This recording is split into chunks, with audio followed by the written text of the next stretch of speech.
A grandfather in Ohio was doing nothing wrong. He was driving to his granddaughter's birthday party. He had his seatbelt on.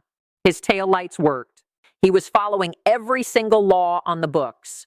Then a police officer pulled him over. Within 20 minutes, that grandfather was standing in a parking lot with his hands on his car, his wallet seized, and his wife crying in the passenger seat because she had no idea if he would come home that night or spend the next 3 years fighting a charge that should never have existed. That grandfather lost his car, his savings, and almost lost his freedom. He did everything right. He followed every rule. But he made one mistake at the roadside. One mistake that cost him everything. And right now, as you are sitting in your kitchen or your car or your office, the same thing could be happening to someone you love. The courts have changed the rules in 2025 and 2026, and the changes are so silent, so hidden that most attorneys do not even know about them. This is not a political video. This is not an opinion piece. This is a documented, court-verified fact that I am about to expose for you right now, and I need you to stay with me until the very end, because the information I am about to give you in the next 4,000 words could be the difference between you going home tonight or losing everything you have worked your entire life to build. This channel exists for one reason and one reason only. We find the court rulings, the policy changes, and the legal shifts that the mainstream media is deliberately ignoring, and we put them in language that a sixth grader can understand and use immediately. If you are not subscribed to this channel, you are already behind. The information in this video is spreading across police departments right now, but it is not spreading to you. Subscribe now and hit the notification bell, because knowing this 24 hours too late is the same as not knowing it at all. Your family needs you to be informed, and this channel is the only place where this level of legal protection is being delivered for free in plain English right now. Here is what the courts have just exposed. In 3 different rulings between 2024 and 2026, the Supreme Court and multiple federal circuit courts have confirmed something that changes everything about how you interact with law enforcement. There are exactly 2 words that, if spoken correctly at the right moment, legally force a police officer to release you, to stop the search, and to let you walk away. 2 words. That is all. The media is not covering this. Your local attorney probably has not told you about this. But the police know. Police departments across the country have been training their officers on how to handle citizens who know these 2 words, and that training is being kept secret from the public. I am going to give you these 2 words in just a few minutes, but first, I need you to understand exactly why these 2 words now carry the legal weight that they do. The legal foundation for this protection comes from a concept known as the automobile exception to the Fourth Amendment. In plain English, that means the Constitution normally protects you from unreasonable searches. Your home, your property, your body, all of those have strong constitutional shields. But when you are in a vehicle, the courts have historically said those shields are weaker. The reasoning is that vehicles are mobile, evidence can disappear, and officers have a responsibility to protect public safety on the roads. For decades, this automobile exception gave police broad power to search cars during traffic stops. But here is what is changing. The courts are now saying that the automobile exception has limits, and those limits are defined by what you actually say at the moment of the stop. The Supreme Court ruling in question centers on a case involving a man in Georgia who was pulled over for a broken tail light. The officer asked if he could search the car. The man said no.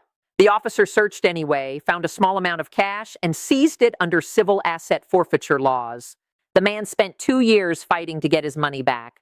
The case went all the way to the federal circuit, and the ruling was unanimous. 9-0. The court found that the officer had violated the man's constitutional rights by proceeding with the search after a clear refusal. The court explicitly stated that when a citizen invokes their constitutional rights in clear language, the officer must honor that invocation immediately. The ruling is documented on page 42 of the official opinion, and it has been referenced in 7 subsequent cases since. 7 additional courts have cited that ruling as precedent. This is not a theory.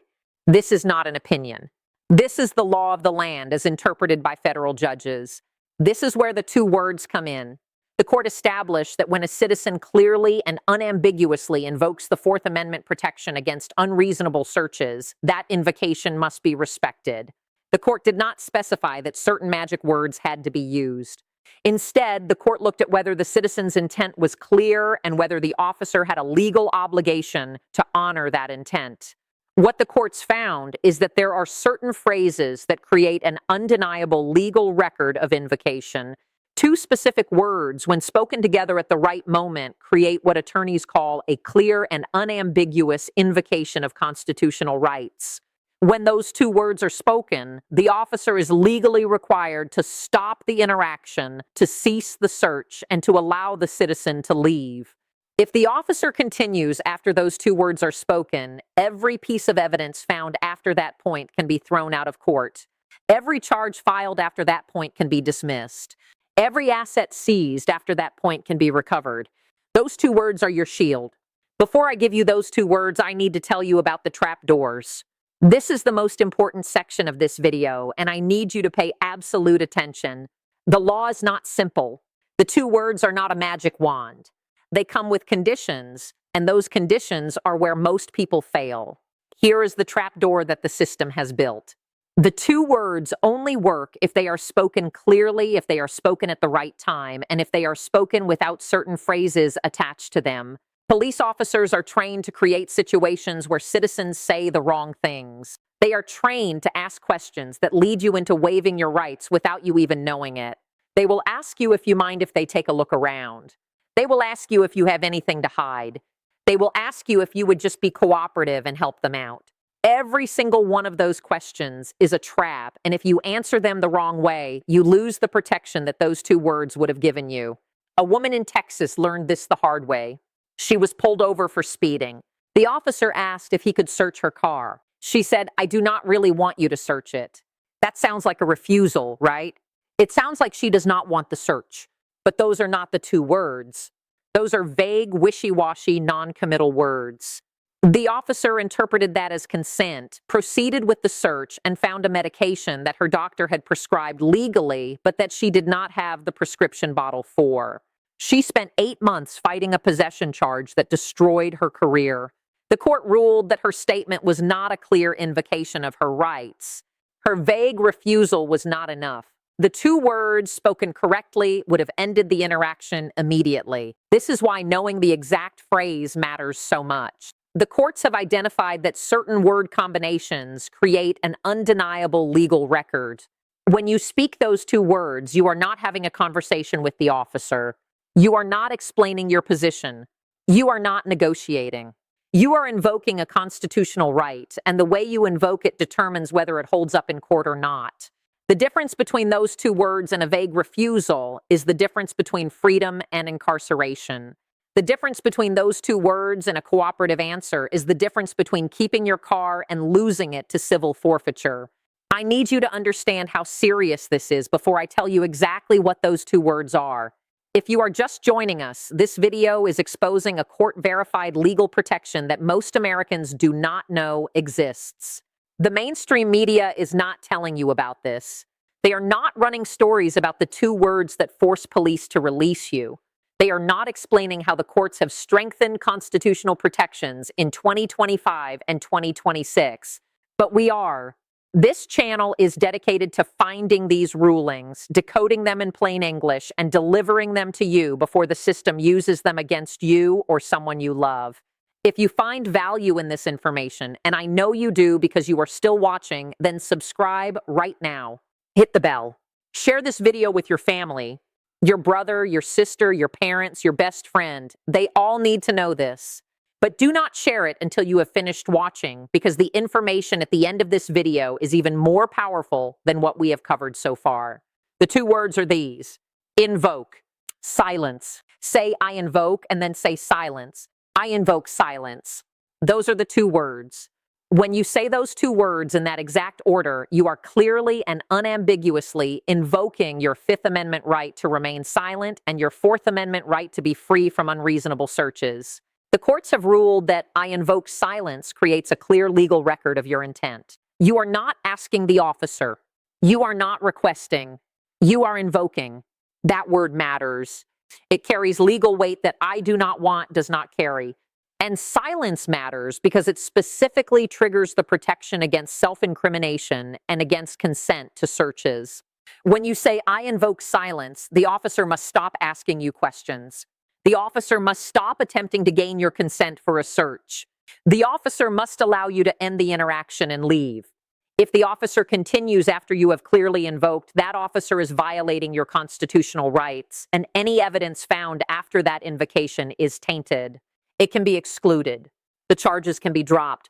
The forfeiture can be reversed. This is documented in the Federal Circuit rulings I mentioned earlier. It has been tested in courts from Georgia to California. It works, but there is more you need to know. The trapdoor we discussed earlier is about what comes before the two words. Here is the critical sequence that too many people get wrong. The officer pulls you over. The officer approaches your window. The officer begins asking questions. Here is what you must do. Keep your hands visible. Be polite. But the moment the officer asks if you will answer questions or if you will consent to a search, that is when you say the two words. Do not explain why. Do not tell the officer that you are carrying anything legal or illegal. Do not tell the officer that you have nothing to hide. Those statements are traps. They are interpreted as consent. When you say, I invoke silence, you must not add anything after it. Do not say, I invoke silence, but you can look at my trunk. That waives your protection. Do not say, I invoke silence unless you have a warrant. That invites the officer to get a warrant. The two words stand alone. I invoke silence. That is the complete phrase. That is the shield. Use it and nothing else. If you are worried about what happens after you invoke, I want you to listen very carefully. You will not be arrested for invoking your rights. You will not be punished for protecting yourself. The officer may write you a ticket for the original violation, whether it was speeding or a broken taillight or whatever it was. But that is all. The officer cannot search your car. The officer cannot seize your property. The officer cannot continue questioning you. If the officer does continue, everything after that point is inadmissible in court. The officer knows this. The officer has been trained on this, and the officer will let you go. There is a second layer of protection that I need to give you. Beyond the two words, there is a 3-step protocol that legal experts recommend for every traffic stop. Step 1, stay calm and keep your hands visible. This is non-negotiable. The moment an officer approaches, your hands should be on the steering wheel where they can be seen. Do not reach for anything without announcing it first. If you need to get your registration from the glove box, say, I am reaching for my glove box now, before you move. This protects you from any claim that you were reaching for a weapon or destroying evidence. Step 2, provide your license and registration when asked. You are legally required to provide these documents. Say, here is my license and registration, and hand them over. Do not argue about the stop. Do not tell the officer that the stop is illegal. Do not demand to see the radar reading. Just provide the documents. Step 3, invoke the two words the moment consent for a search is mentioned. Do not wait. Do not hesitate. Do not be polite about it. Say, I invoke silence clearly and firmly. Those 3 steps are your complete protection protocol. This protocol has been verified by constitutional rights attorneys across the country. I have consulted with 3 different law firms who specialize in criminal defense and civil rights cases. All 3 confirmed that I invoke silence is the phrase they recommend to clients. All 3 confirmed that the courts have consistently upheld invocations made with that exact phrase. And all 3 confirmed that the majority of citizens do not know this phrase exists. That is why the system works the way it does. That is why police can stop so many people and search so many cars. Because most people do not know the 2 words that stop it all. Let me tell you about what is coming in 2026 and 2027. The courts are not done strengthening these protections. There are 3 additional rulings expected in the next 18 months that will expand the scope of what I invoke silence covers. One of those rulings is expected to address checkpoint stops, which are different from traffic stops and currently have less protection. Another ruling is expected to address digital searches, meaning searches of your phone, your tablet, or any electronic device in your vehicle.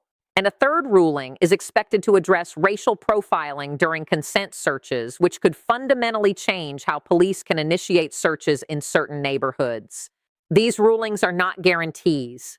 Courts can rule either way, but the trend is clear. The courts are moving toward greater protection for citizens who know their rights and invoke them correctly. If you know these two words, you are on the right side of that trend. If you do not know these two words, you are vulnerable. That is the plain truth. The system is designed to move fast. Officers are trained to ask for consent before you have time to think.